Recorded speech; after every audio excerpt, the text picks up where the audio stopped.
సంతకాలు పెట్టమనండి. పెళ్ళం పేరు మీద ఆస్తి అంతా అప్పచెప్తుంది. ఆ తర్వాత దాని చేతిలో కీలబొమ్మైపోతావురా. నేను ఎందుకు చెప్తున్నానో ఆలోచించుకో. రాసిస్తానని మాట ఇచ్చాను.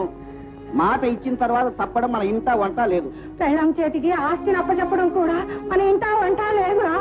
మొగుడు చెప్పు చేతుల్లో పెళ్ళం ఉండాలి గాని. పెళ్ళాన్ని చెప్పినట్టు మొగుడు వినకూడదు, నిజమే. కానీ ఏం చేస్తాం? ఈ ఇంట్లో నేను పెళ్ళాన్ని, అది మొగుడు. నువ్వు సంతకం పెట్టమ్మా. పెట్టవే.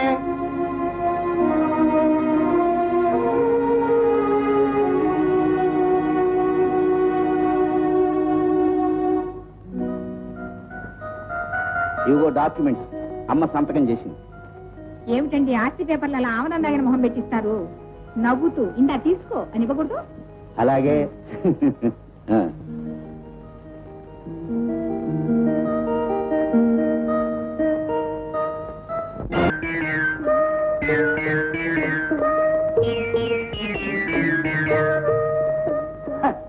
నువ్వు నోట్లో నాలుక లేని మగాడివి. నాలుక లేదా? ఎందుకు? పొట్టి రుచిని చూడటానికి మాత్రమే. మీ ఆవిడ చెప్పిన దానికంతా అందాన తారా అనడానికి మాత్రమే పనికొస్తుంది. మీ భార్య వల్ల చాలా రోజులు బాధపడ్డావు. ఇప్పుడు ఆ బాధకు అలవాటైపోయావు. ఈ ఇంటి పెత్తనమంతా నీ ఆవిడదే. నీ భార్య ప్రాణం ఎక్కడుందో తెలుసా? ఆవిడ శరీరంలో లేదు. నా ప్రాణం నాలో లేదు, నీలో ఉంది. నువ్వు నాలో ఉన్నావు.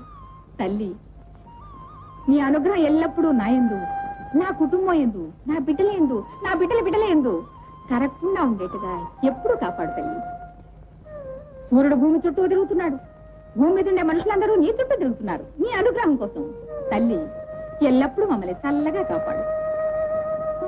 ఏడుగొండలవాడ వెంకటరమణ, నాయన, నేను చెప్పినట్టు నీ మొక్కుబళ్ళని తప్పకుండా తీరుస్తున్నాను.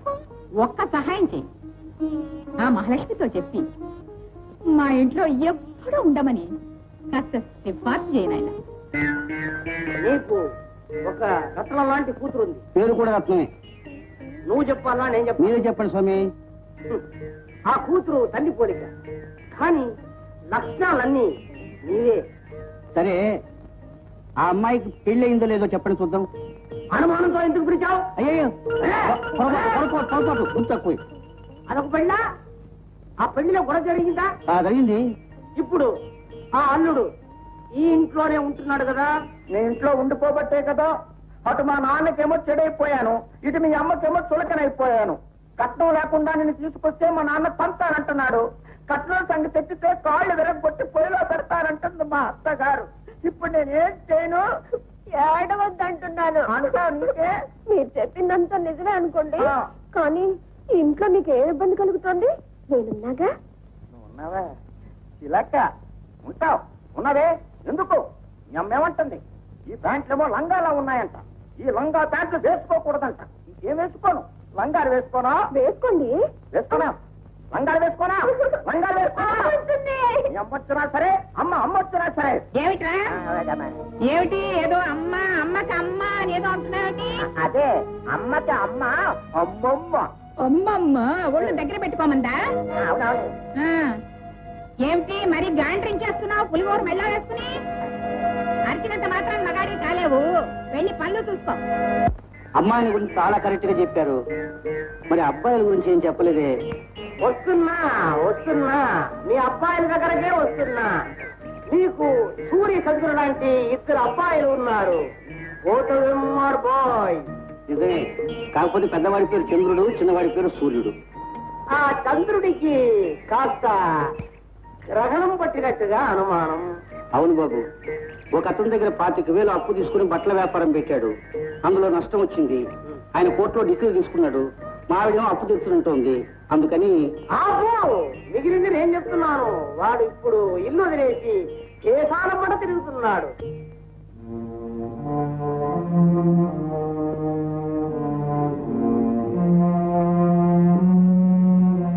ఒక బిడ్డ తల్లి అయిన అతని భార్య ఇప్పుడు నీ మొగుడు చేతుల్లో, నీ ఆవిడి చేతుల్లో ఉంది. ఏమ్మా ఇంకా బట్టలు ఉతకడం కాలేదు, వంట అలాగే ఉండిపోయిందే. ఈ పని ఇంతసేపు అయితే ఎలాగే? 11ంటికి నేను ఫోన్ చేస్తానని నీకు తెలుసు కదా. పెద్దతనం ఆకలి ఉండలేను. ఈ కాలం పిల్లలకి అన్ని చెప్పి చెప్పి చేయించాలి. అయిపోయింది త్వరగా కానీ. ఒరే ఎక్కడున్నారా సన్నాసి? మరి మా రెండో అబ్బాయి సూర్యాని గురించి ఏం చెప్పలేదే? హీరో ఎప్పుడు సూర్యుడిలాగే ప్రచండంగా వెలుగుతాడు. ఈ ఇంటి కష్టాలన్నీ ఇలా ఇలా ఇలా తీర్చేస్తాడు. ఇప్పుడు ఏం చేస్తున్నాడో తెలుసా? BA final year. బిఏ మొత్తం ఎన్ని సంవత్సరాలండి? 3. థర్డ్ ఇయర్ ఫైనల్ ఎగ్జామినేషన్ పరీక్ష రాస్తున్నాడు.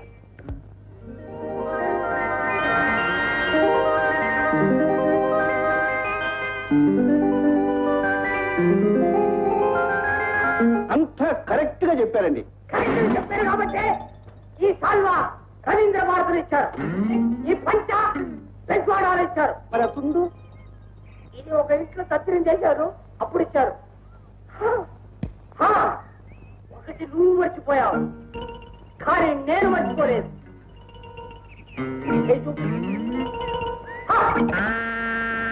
ఈ రేఖ ఎందుకు దాచావు? నేను ఎందుకు దాచావు? అయ్యో నేను దాచలేదు. ఇంట్లో ఒక అబ్బాయి ఉన్నాడు.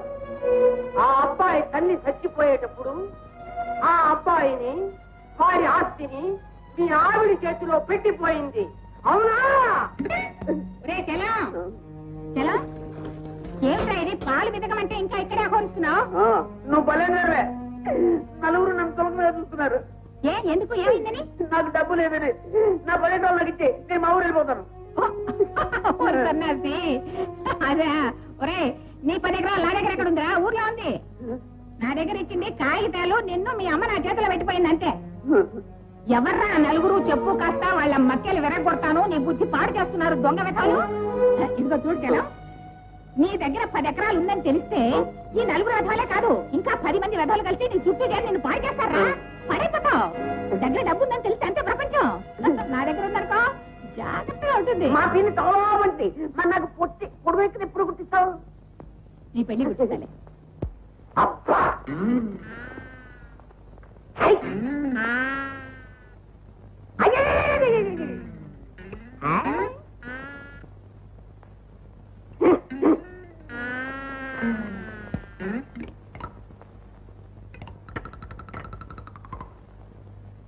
నేను చెప్పింది జాగ్రత్తగా విను. ఈ ఇంటికి ఒక రాబందు రాబోతుంది. నమస్కారం బావగారు. వచ్చావు? ఇదిగా వచ్చావు అని సాగదీయడానికి, వచ్చావా అని అనడానికి మధ్య చాలా లిటిగేషన్ ఉంది బావా. నువ్వు ఎట్టా అన్నా సరే నేను వచ్చాను. నేను చచ్చాను. ఇక లోపలికి పో. అక్కయ్య, అక్కయ్యకి దండం పెట్టు. నమస్కారం అత్తయ్య. చేచే ఏ ముఖం పెట్టుకొచ్చావురా అక్కయ్య అంటూ? పెద్దవాడిని బట్టల షాప్ అని వ్యాపారంలో దించి వాడిని ముంచి ఉన్న డబ్బంతా కాజేసి వాడిని మోసం చేసి అక్కయ్య అంటూ వచ్చావు, సిగ్గు లేకుండా కూతుర్ని వెంట పెట్టుకుని. ఏమిటి అక్కయ్య, అల్లుడు దురదృష్టానికి నన్ను తిడతానే? నేను అట్లాంటి వాళ్ళు కావాలంటే చూడు. 50 ఎకరాల సుక్షేత్రమైన మాగాని నానా గడ్డి గడిచి సంపాదించుకున్నాను. మొత్తం నీ పేరున ట్రాన్స్ఫర్ చేయించి దస్తావేజులతో సహా తీసుకొచ్చాను. తీసుకో తీసుకో, చూస్తూ ఉండు. ఒంటికి ఇంటికి బంగారం పూత పూయించేస్తాను.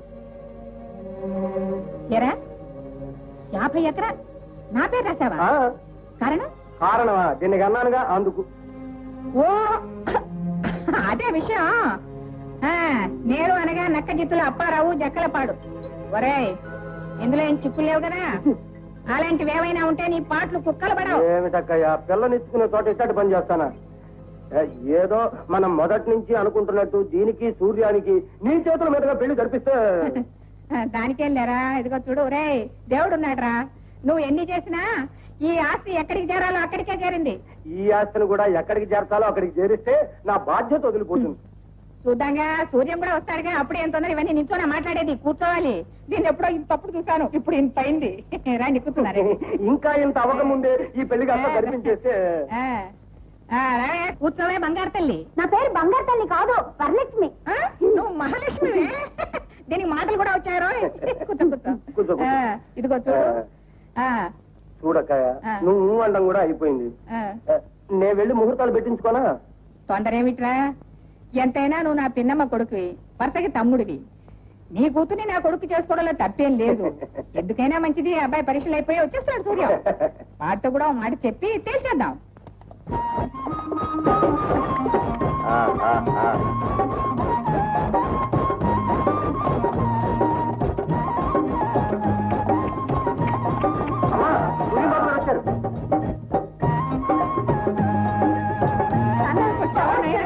రానాయన ఎంత కాలానికి వచ్చావు నాయన, ఎంత చిక్కిపోయినావురా. ఆ పట్ట మాసంలో అడ్డమైన హోటల్ తిండి తిని పూర్తిగా చిక్కిపోయినావు నాయన. అయ్యయ్యో,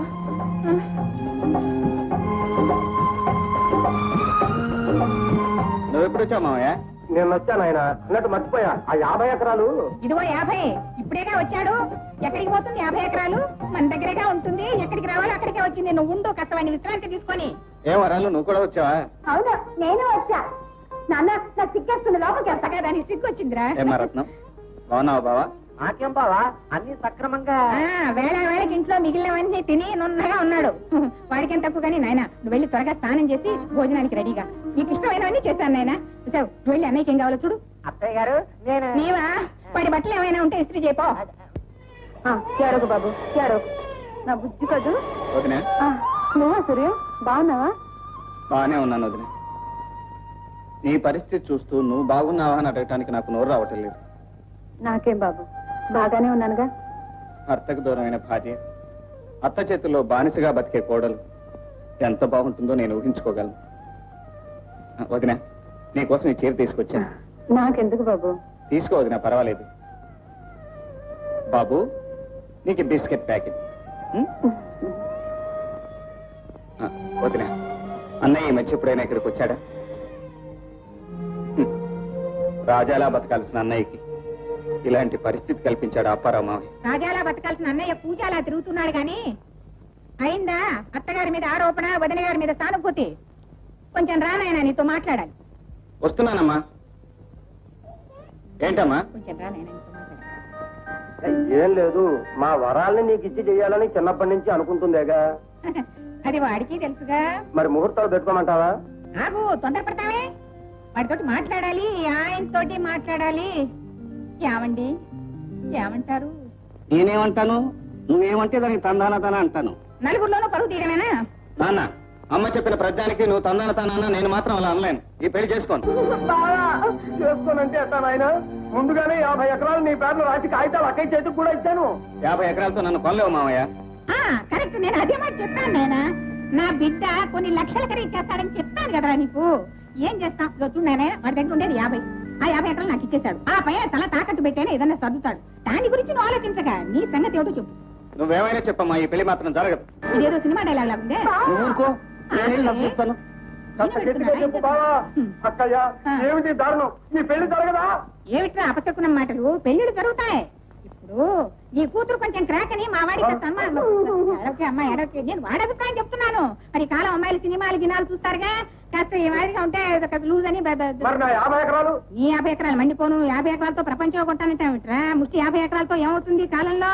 అది కాదు, ఒకసారి ఇచ్చిన తర్వాత నానా అంటావిటి. మా మామ, మా అంటే మా భూమి, మా దేశం, మా ఇది. అన్నయ్య చేత బట్టల వ్యాపారం చేయించి దొంగ లెక్కలు చూపించి బెదరగొట్టి మనకు కాకుండా చేశాడు మామయ్య. మీ అమ్మ తిట్లు శాపనార్థాలు నీకు తెలిసినవేగా.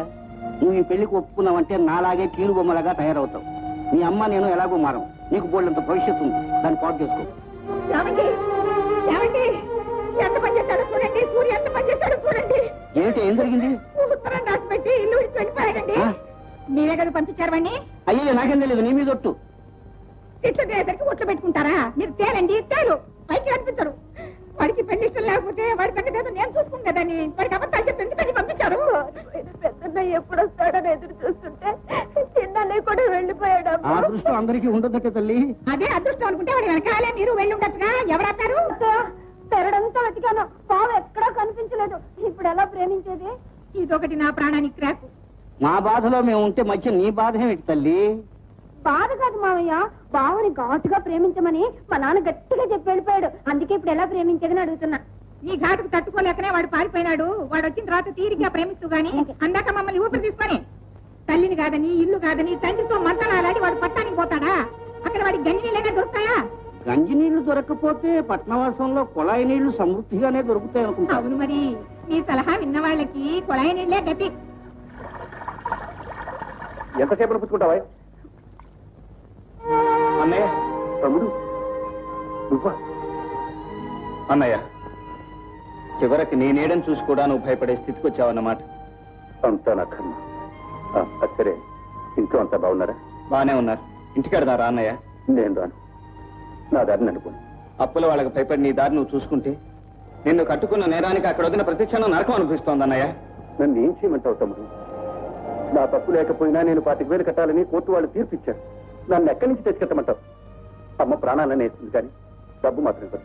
అది నిజమేను, కానీ ఎన్నాళ్ళు ఎలా తిరుగుతావు? చచ్చేంత వరకు. అవే మాటలన్నయ్య, నా మాట విని ఇంటికి పద.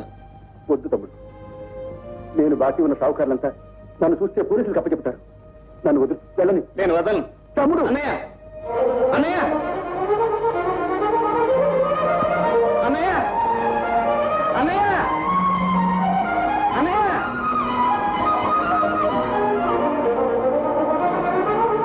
అన్నయ్య.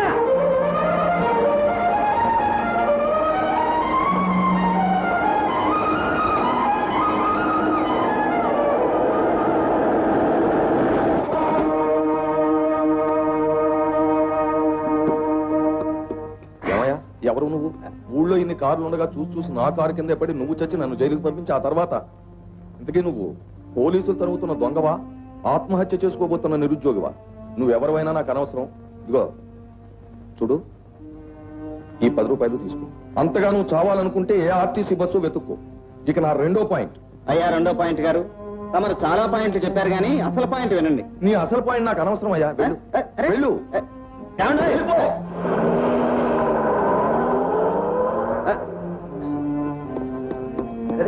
ఎవరైనా గట్టిగా తగలే? లేదులేండి. అరే లేదంటే రక్తం వస్తుంటాను, రా ఖర్చు పెడతాను. సందేహించకయ్యా, నేను డాక్టర్ని, అదే నా డిస్పెన్సరీ. ఒక చిన్న బ్యాండేడ్ వేస్తే అదే సర్దుకుపోతుంది. Nothing to worry. కమాన్ కమాన్.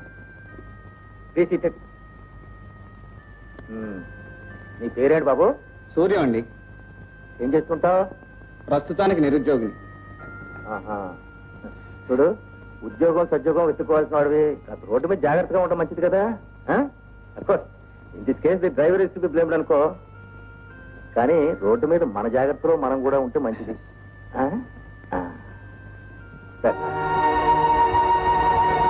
ఆ ఫోటోలో ఉన్నది ఇందాక కారులో ఉన్నాయనే కదండి? ఆయనే బాబు. ఆయన దెబ్బ నేను తిన్నాను. మరి ఆయన ఫోటో మీ ఇంట్లో ఎందుకు పెట్టుకున్నారు? ఆయన చేసిన మేలు మర్చిపోలేక. ఆయన నాకు స్వయాన బావగారయ్యా. రామ్మా రా. చూసావా, మీ ఆయనచే దెబ్బతిన్న మరో వ్యక్తి, పేరు సూర్యం. ఈవిడేనయ్యా మా చెల్లెలు కమల, కాలేజీలో లెక్చరర్ గా పనిచేస్తుంది. నమస్కారం అండి. నమస్కారం. ఆ దుర్మార్గుడు కనకారావు ఈవిడ విడాకులిచ్చి ఈవిడ జీవితాన్ని ఎడారి చేసి పారేశాడు. కనకారావు? ఇప్పటికి అర్థమైంది. ఆ కనకారావు ఎవరో కాదండి, మా మేనమావ.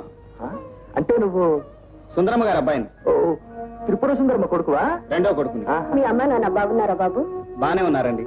చాలా సంతోషంగా ఉందయ్యా మనం ఇలా కలుసుకోవడం. అసలు ఆ కనకారావు ఎందుకు విడాకులు ఇచ్చాడో నేను తెలుసుకోవచ్చా? ఇది 15 సంవత్సరాల క్రితం సంగతి బాబు. అప్పుడు మా కమల కలకలలాడుతూ, ఎప్పుడు నవ్వుతూ నవ్విస్తూ అందరితో ఎంతో చనువుగా మెసిలేది. ఆ మూర్ఖుడు కనకారావు ఆ నవ్వుల్ని మాటల్ని అపార్థం చేసుకుని కోర్టుకెక్కి విడాకులు తీసుకున్నాడు. ఒక్కగానొక్క బిడ్డ సుశీలను కూడా ఈమె నుంచి వేరు చేసి మాతృహృదయాన్ని గాయపరిచాడు.